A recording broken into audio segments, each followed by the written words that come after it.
इस वक्त हम लखनऊ में है और आज हमारे बीच में है दद्दू प्रसाद जी। ये सामाजिक परिवर्तन मिशन के बहुत बड़े प्रभारी रह चुके हैं। कांशीराम जी के चेले हैं, साथ ही ये पूर्व मंत्री भी रह चुके हैं उत्तर प्रदेश शासन में।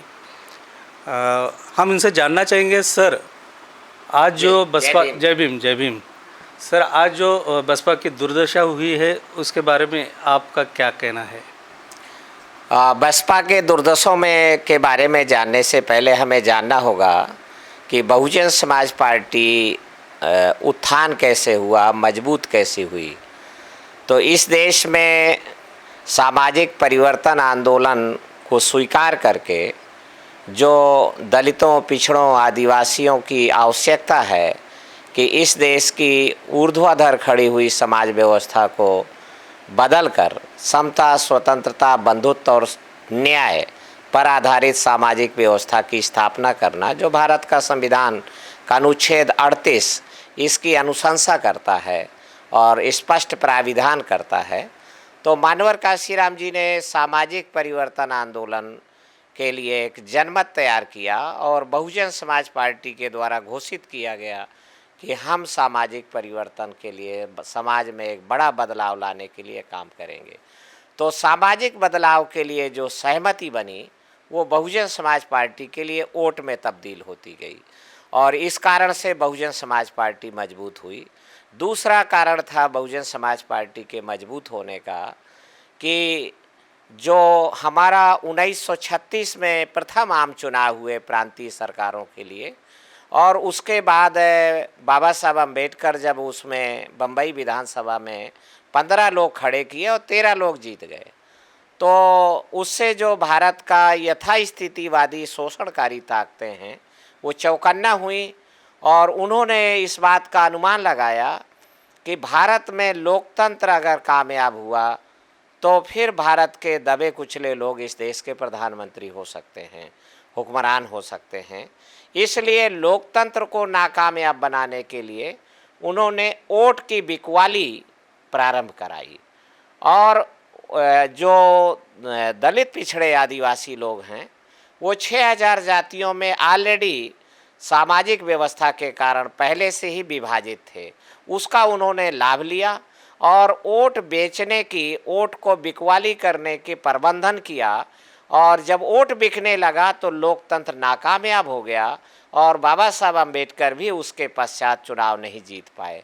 तो 50 साल बाद मानवर कांशीराम जी ने वोट की बिकवाली बंद कराई और नंबर 2 काम किया कि जो वोट बिखरा हुआ था, हम हैं तो 85% पर 6000 टुकड़े हैं, तो जो वोट बिखरा हुआ था जातियों के आधार पर, तो जातियों में तोड़े गए लोगों को जोड़कर बहुजन समाज बनाया और जो वोट बिक रहा था कौड़ियों के भाव, तो उस वोट को ना बिकने वाला बनाया, वोट की बिकवाली बंद कराई और उन्होंने समाज को इस बारे में मिशनरी भाव से तैयार किया कि वोट अनमोल है, बहन बेटी की इज्जत के समान है। जो वोट बेचे समझो बहन बेटी की इज्जत बेचे। वोट और बेटी बेची नहीं जाती है बल्कि इज्जतदार लायक वर आदमी को सौंपी जाती है। वोट बेचना बंद करो, जो ना माने बिरादरी में उसका हुक्का पानी बंद करो। ये बात जब जन जन तक घर कर गई, फैल गई, वोट की बिकवाली बंद हो गई, तो निर्धन लोग भी चुनाव जीतने लगे। निर्धन लोग भी चुनाव जीतने लगे और बहुजन समाज पार्टी वोट की बिकवाली बंद होने के कारण मजबूत होती गई। बहुजन समाज पार्टी ने जब शोषणकारी ताकतें अंदर पहुंच गईं, इनफिल्ट्रेशन कर गईं, तो उन्होंने सेबोटेशन की कार्रवाई प्रारंभ करने के लिए तो पजेशन करने की कोशिश किया। पजेशन में उनको थोड़ी अड़चन आई, दिक्कत आई कांशीराम जी की मौजूदगी के कारण। इसलिए उन्होंने नया तरकीब निकाली कि फुटकर वोट, जब मानवर कांशीराम जी ने ऐलान कर दिया कि मैं ना बिकने वाला समाज बनाने में कामयाब हो गया हूँ, तो लिहाजा उन्होंने इकट्ठा हुए वोटों की बिकवाली चालू करा दी। तो जो लीडर है उसके मस्तिष्क पर नियंत्रण स्थापित किया और इकट्ठा हुए वोटों की बिकवाली अर्थात टिकट बिकना का प्रबंध किया और इसके कारण बहुजन समाज पार्टी कमज़ोर होती गई। सामाजिक परिवर्तन का आंदोलन छोड़ देने के कारण बहुजन समाज पार्टी कमज़ोर होती गई। एक चीज़ और है जिसने बहुजन समाज पार्टी को मजबूत बनाया, वो था कि जिनका वोट उन्हीं का नोट, तो अर्थात वोट के साथ नोट मांगो अभियान, जिसकी शुरुआत मानवर कांशीराम जी ने 1988 में इलाहाबाद के उपचुनाव से किया और वो प्रत्येक पूरे देश में प्रत्येक इलाके में फैलती गई। जहाँ जहाँ पर लोगों ने आने वाले चुनावी खर्च में जन सहयोग को इन्वॉल्व किया, वहाँ वहाँ पर बसपा मजबूत होती गई और हम कामयाब होते गए। मजदूरों के बच्चे, जिसका एक जीता जागता उदाहरण मैं स्वयं हूँ। मैं एक बंधुआ मजदूर का बेटा मानवर कांशीराम जी के द्वारा सुझाए गए लोकतंत्र को कामयाब बनाने के तौर तरीके पर चुनाव लड़े और लगातार 3 बार एक ही सीट से जीते गए और उत्तर प्रदेश में कैबिनेट मंत्री भी बने। इसलिए एक चीज़ और जिसने बहुजन समाज पार्टी को मजबूत बनाया तो वो है कि निर्धनों का लोकतंत्र कामयाब बनाना है। तो निर्धनों के पास धन नहीं है, साधन नहीं है, पर 2 पैर तो हैं। तो 2 पैरों और 2 पहिए का सहारा, साइकिल का सहारा लेकर हजारों किलोमीटर हम लोगों ने पद यात्राएँ किया, साइकिल यात्राएँ किया और बहुजन समाज बनाओ अभियान की प्रचार यात्रा चलाई। हिस्सेदारी अभियान, जिसकी जितनी संख्या भारी उसकी उतनी हिस्सेदारी। तो इसको एक एजेंडा बनाया तो हम जैसे लोग भी जीत के विधानसभा लोकसभा में आए। जब हम लोगों ने हम कहा कि हमारे पास धन नहीं है पर वाणी तो है, जीव तो है, इससे संगीत पैदा हो सकता है, इससे गीत पैदा हो सकता है, तो बहुजन समाज पार्टी मजबूत होती गई। फिर मानवर कांशीराम जी ने कहा कि हमारे पास धन नहीं है पर हाथ तो है गरीबों के पास। हाथ से क्या होगा? तो हाथ से आंदोलन लिख जाता है, वॉल राइटिंग हो जाती है। उन्होंने स्वयं नील घोरी एक डिब्बे में और ब्रश उठाया और उससे अपने हाथ से हाथी बना दिया। हाथ से उन्होंने बहुजन समाज पार्टी लिख दिया। तो ऐसे पूरी दीवार ही हमने होर्डिंग बना दिया। तो इन तौर तरीक़ों का, वॉल राइटिंग का, पेंटिंग स्क्वाड का बड़े पैमाने पर उपयोग करके बहुजन समाज पार्टी मजबूत होती गई। वोट के साथ नोट मांगो अभियान का, अर्थात बेगर स्क्वाड, भिखारी दस्ता बना करके तो बसपा मजबूत हुई और आंदोलन मजबूत होता गया। उन्होंने पिछड़े वर्गों को जोड़ने के लिए शोषणकारी ताकतों का मकसद है तोड़े हुए लोगों को लगातार लड़ाते रहना, झगड़ाते रहना, पर हमारा एक मकसद है तोड़े हुए लोगों को जोड़ना। तोड़े हुए लोगों को अगर जोड़ना है तो जिसकी जितनी संख्या भारी उसकी उतनी हिस्सेदारी। ये नैसर्गिक जस्टिस है, ये प्राकृतिक न्याय है, इसमें किसी का किसी से झगड़ा नहीं हो सकता है। लिहाजा जब इस सूत्र को अपनाया गया तो बहुजन समाज पार्टी मजबूत होती गई। मानवर कांशीराम जी ने जब 25 अगस्त 2003 को लखनऊ की धरती में ऐलान कर दिया कि मैं भारत का प्रधानमंत्री होना चाहता हूँ, तो इस देश की अल्पजन समाज जो भद्रजन हैं वो खतरे में आ गए, वो भयभीत हुए और उन्होंने इस बात को कैलकुलेट किया कि कांशीराम देश का प्रधानमंत्री हो सकता है। इसलिए ठीक 20वें दिन मानवर कांशीराम जी को ब्रेन स्ट्रोक पड़ा, जो एक गहरे षड्यंत्र का हिस्सा है। और उसके ठीक 37 दिन बाद मानवर कांशीराम जी ने जिस बात के लिए सख्त मनाही की थी कि शोषणकारी ताकतों का कोई भी व्यक्ति हमारी पार्टी का नायक नहीं हो सकता है। उनकी 6 पार्टियां और हैं, वो अपनी पार्टियों को मजबूत करें, मेरी पार्टी को बख्शे रहें और हमारी पार्टी का नायक पिछड़े वर्गों का ही कोई व्यक्ति होगा। तो परंतु 22 अक्टूबर 2003 को सतीश चंद्र मिश्रा को मानवर कांशीराम जी की इच्छा के विपरीत जाकर के, जब उनकी बोलती बंद हो चुकी थी, वो बत्रा हॉस्पिटल में भर्ती थे, उस दौरान मानवर कांशीराम जी की मर्जी के, इजाज़त के बिना, उनके निर्देशों का उल्लंघन करके जब उसको राष्ट्रीय महासचिव बनाया गया तो फिर इकट्ठा वोटों की बिकवाली चालू हो गई।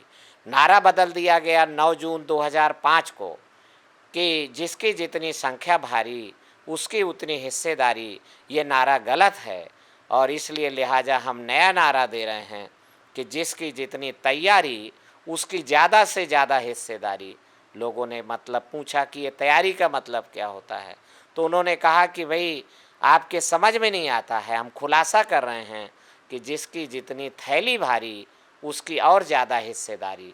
तो उम्मीदवार का चयन जन समर्थन के आधार पर नहीं, जनप्रियता, लोकप्रियता और जनता के लिए बहुजन समाज बनाने के लिए किए गए काम को मूल्यांकन न करते हुए उनका उम्मीदवारी का पैमाना धन और नोटों की गड्डियाँ और जब थैली से होने लगा तो बहुजन समाज पार्टी कमज़ोर होती गई और आज हाशिए पे चली गई है।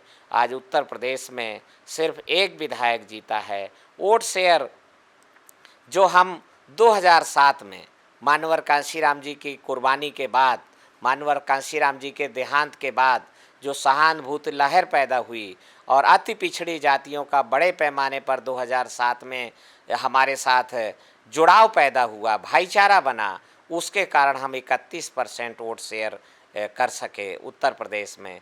तो 2009 में जब पिछड़े वर्गों का हिस्सा काट दिया गया, 80 के लोकसभा सीटों में से मात्र 17 सीटें पिछड़े वर्गों को अलाट की गईं।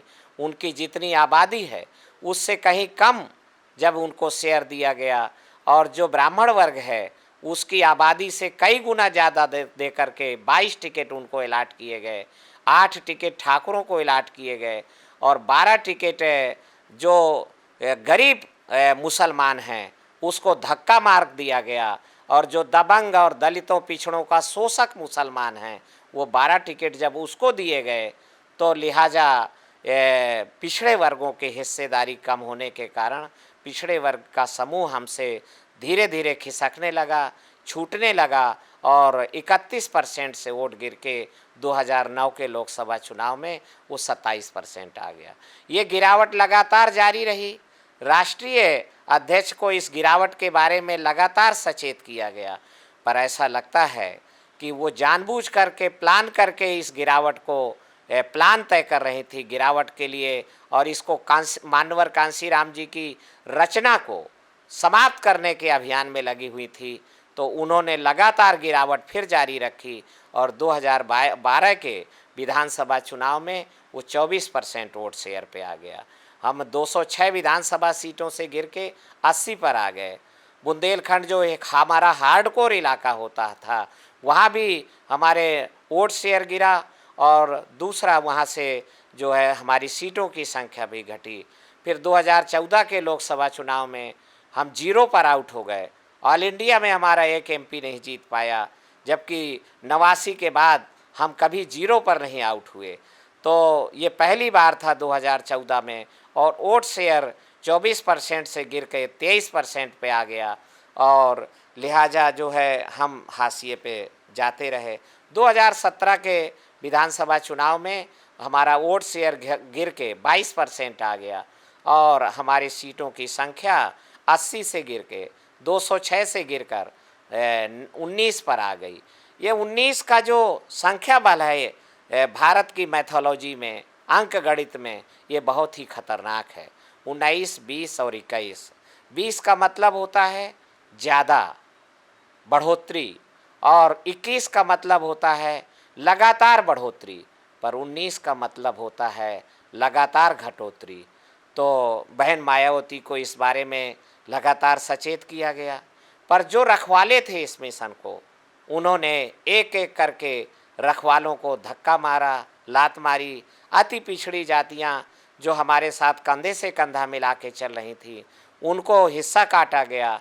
जो अति दलित जातियां कोरी, धोबी, वाल्मीकि, खटीक और कठेरिया, ये जाति समूह भी हम 2-2, 4-4 टिकट दे करके और उनको हिस्सेदारी मुकर्रर करके अपने साथ जोड़े रखते थे। तो उनके सारे टिकट काट दिए गए और जब सारे टिकट काट दिए गए तो उनको भारतीय जनता पार्टी में जाने के लिए मजबूर किया गया कि आप भारतीय जनता पार्टी में जाइए। हमने ऐसा महसूस किया और बहुत मजबूती के साथ मैं कहना चाहता हूँ कि शायद एक प्लानिंग का हिस्सा था। आरएसएस की जिस ताकत ने 3 बार 1995, 1997 और 2002 जिस आरएसएस ने 3 बार बहन मायावती को मुख्यमंत्री बनाया, वो शायद उसका ब्याज सहित बदला ले रहे थे, वापस ले रहे थे और लिहाजा जो बहुजन समाज है उसको तोड़ रहे थे। तो जो अति पिछड़ी जातियां हैं उनका हिस्सा काटा गया और उनके मानद नेताओं को, जनप्रिय नेताओं को निकाला गया, पार्टी से बाहर किया गया और उम्मीदवारी का निर्धारण जनप्रियता, लोकप्रियता, जन आधार, जन समर्थन न होकर के धन होने लगा। तो बहुजन समाज पार्टी लगातार कमज़ोर होती गई और आज दुखद ये अंत हो चुका है एक तरीके से। तो आज वोट शेयर 22% से भी नीचे गिरकर ये 13% पे आ गया है। तो एक जो भारी गिरावट है वो देश की पवित्रता खो बैठे हैं। मिशनरी की जगह पर मर्सनरी लोग काम कर रहे हैं। मर्सनरी माने भाड़े के लोग, और मिशनरी लोगों को आउट कर दिया गया है। इस कारण से बसपा कमज़ोर होती गई है। और दूसरी चीज़, जो भरोसा बेशकीमती है, जो हमने बहुजन समाज पार्टी ने भरोसा जीता था, वो भरोसा खो गया है। आज हम अपील करना चाहेंगे कि हमें पुनः उठ खड़े होना है। अगर तो जिन मुद्दों पर हम लोकप्रिय हुए थे उन मुद्दों को हमें स्वीकार करना होगा, उनको फिर लाना होगा। पर भरोसा कैसे जीतेंगे? भरोसा तो खो बैठे हैं।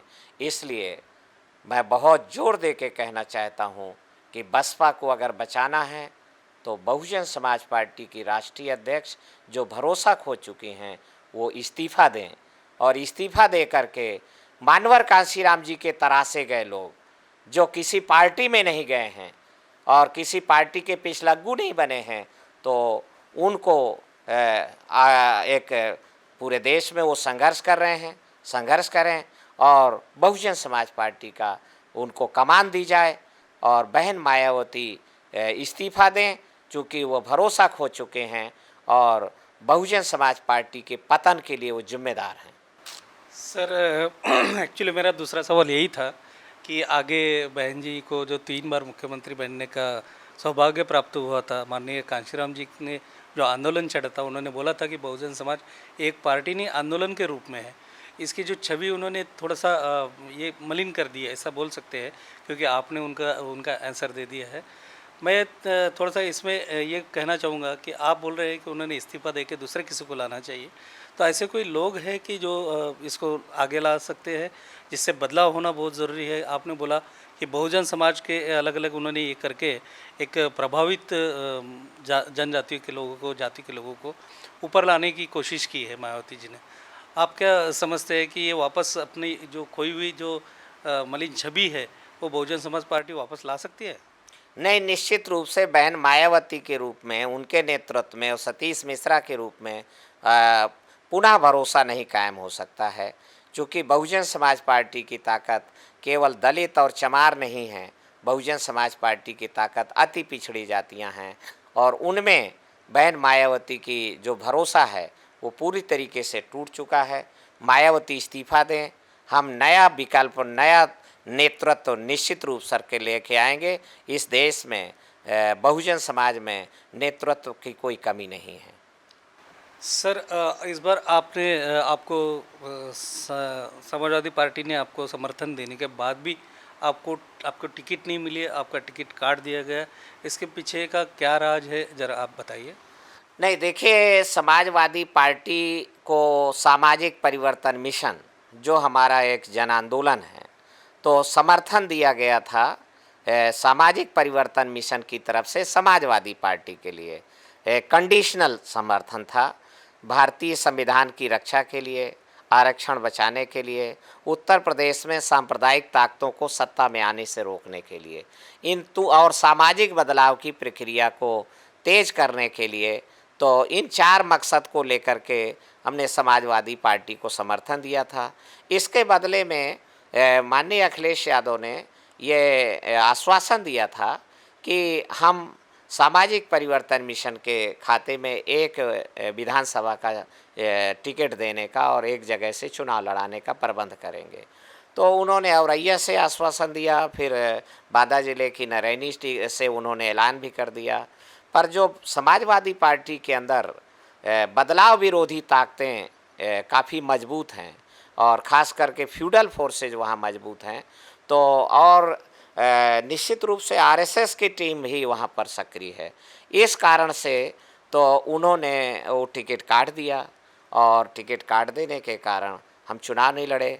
पर इससे हमें हमारी सामाजिक परिवर्तन मिशन के जो इरादा है उस पर बदलाव नहीं आया और हमने पूरे चुनाव भर सामाजिक परिवर्तन मिशन ने समाजवादी पार्टी को समर्थन दिया।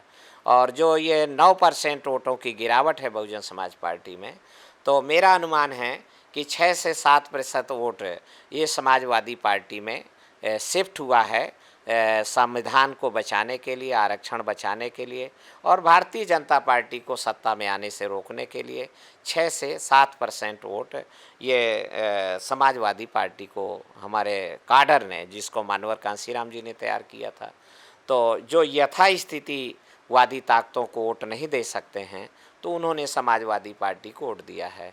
आगे समाजवादी पार्टी भी अगर सामाजिक बदलाव के रास्ते पर आगे बढ़ेगी तो उससे दोस्ताना संबंध रह सकते हैं। पर हम सबक सीखा है हमने कि समाजवादी पार्टी भारतीय जनता पार्टी को रोकने का माध्यम हो सकती थी, जो वो नहीं हो सकी।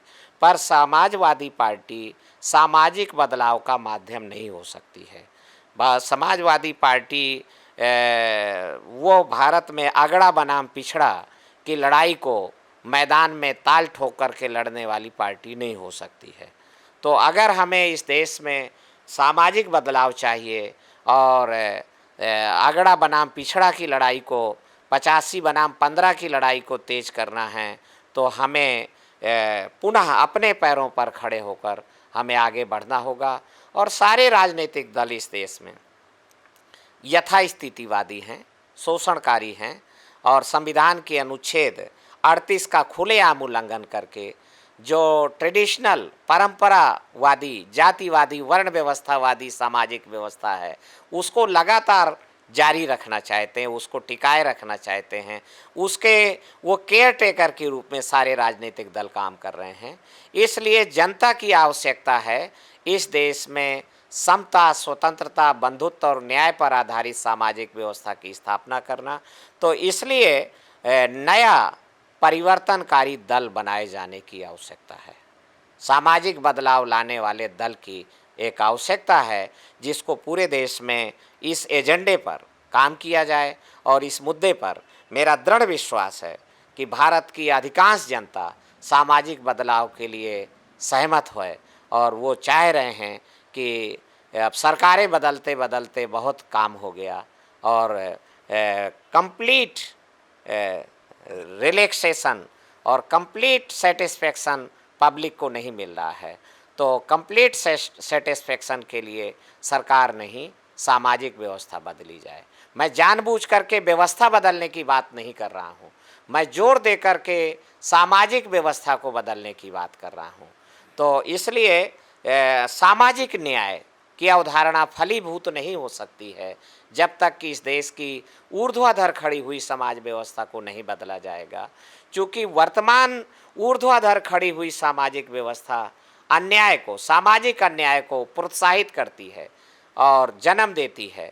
तो इसलिए सामाजिक परिवर्तन के बिना सामाजिक न्याय की अवधारणा बेमानी है, धोखा देना है।